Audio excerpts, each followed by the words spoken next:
Transformation. मुस्कान बता इसका अर्थ क्या होता है,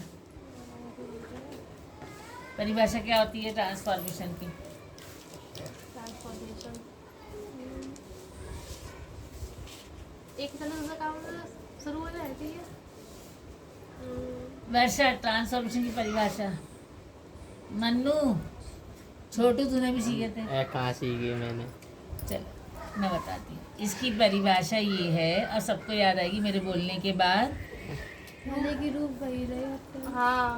हाँ बिल्कुल सही। वाक्य का रूप बदल देते हैं। शाबाश, अब याद आ गई ना। अर्थ सेम रहता है।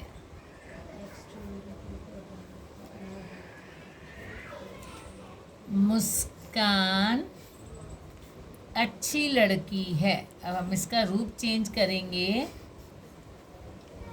तो ये सेंटेंस हमारा नेगेटिव में बन जाएगा।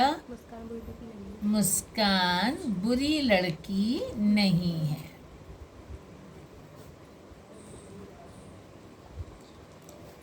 ट्रांसफॉर्मेशन का मतलब क्या है? वाक्य का रूप वही रहेगा, अर्थ वही है ना। हाँ, वाक्य का रूप जो है बदल देंगे।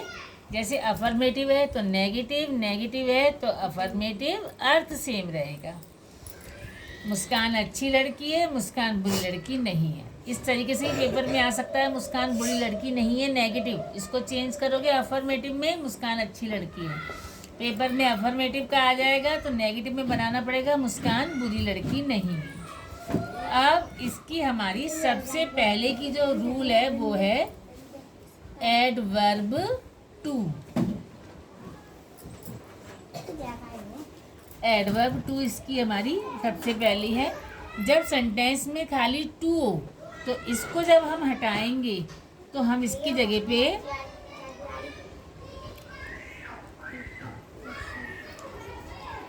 सो, ओवर और beyond the proper limit.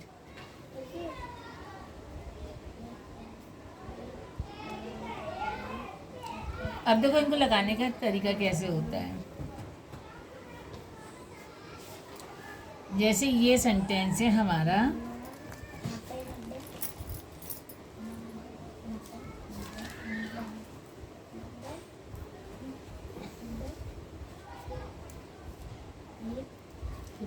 he is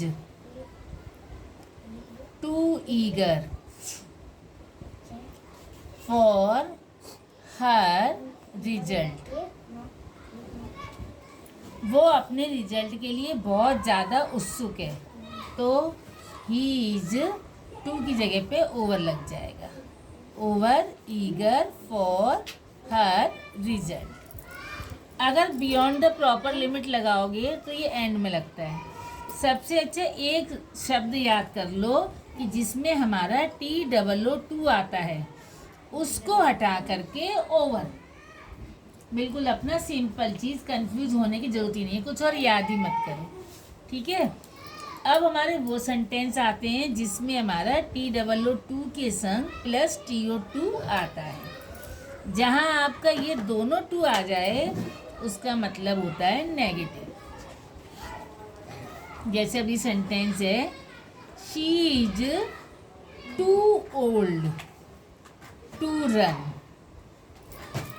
अब इसमें नॉट वगैरह कहीं नहीं है, लेकिन दो टू हैं, तो इसका मतलब क्या है कि वह इतनी बूढ़ी है कि वह दौड़ नहीं सकती।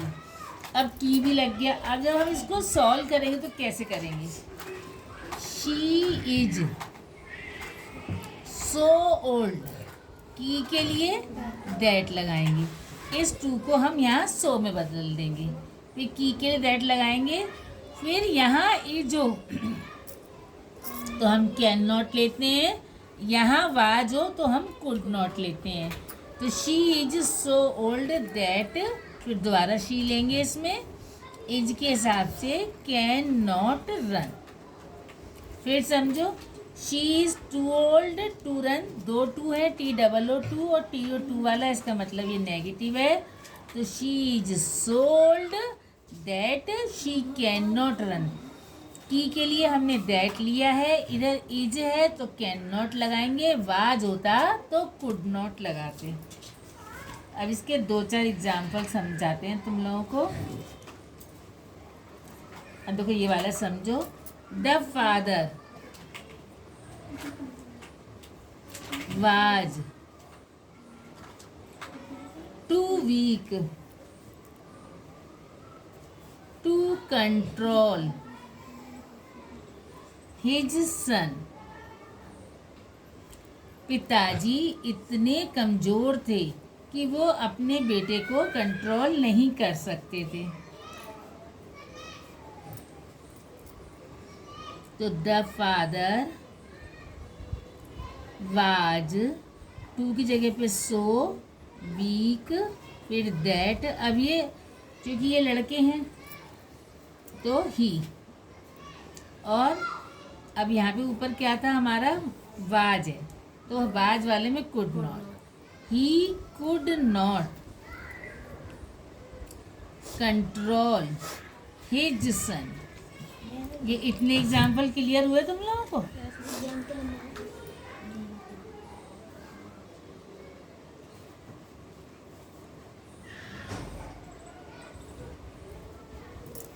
अब एक बी वाला एग्जाम्पल समझो। बी मतलब पैसिव वॉइस वाला। यदि ऊपर का वाक्य पैसिव वॉइस में हो तो हम इस प्रकार बनाएंगे। अब ये देखो कुछ नहीं है पैसिव वॉइस में, बस टू के संग बी आ रहा है। This house is too costly to be purchased. तो इसमें बी आ गया तो ये हमारा पैसिव वॉइस वाला है।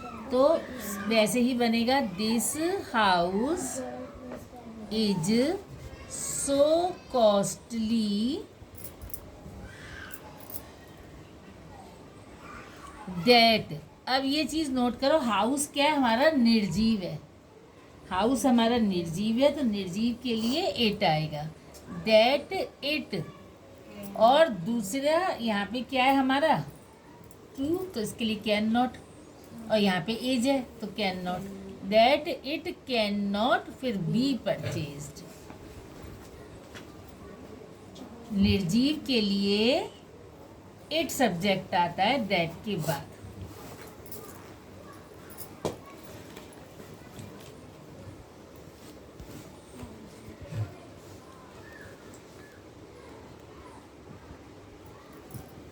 अब ये चीज़ और नोट करो, फॉर मी हो तो इसको आई में,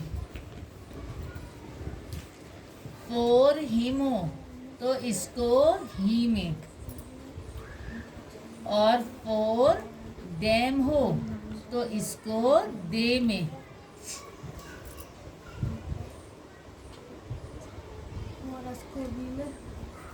फॉर अस को वी में हो जाएगा,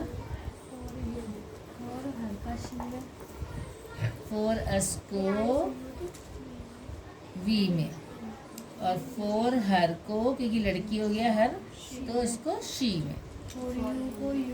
हाँ, फॉर यू का यू रहेगा।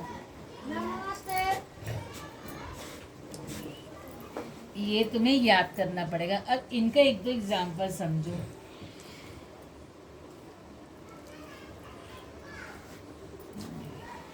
देखो अब ये वाला समझो इसका example. Mohan is too strong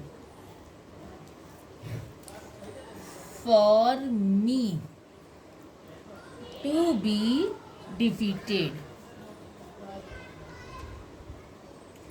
Mohan इतना मजबूत है मेरे लिए मुझको हरा सकता है। तो मोहन इज, टू का वही so strong, that for me का आई, और फिर दोबारा टू है, आगे इज है, कैन नॉट बी डिफीटेड।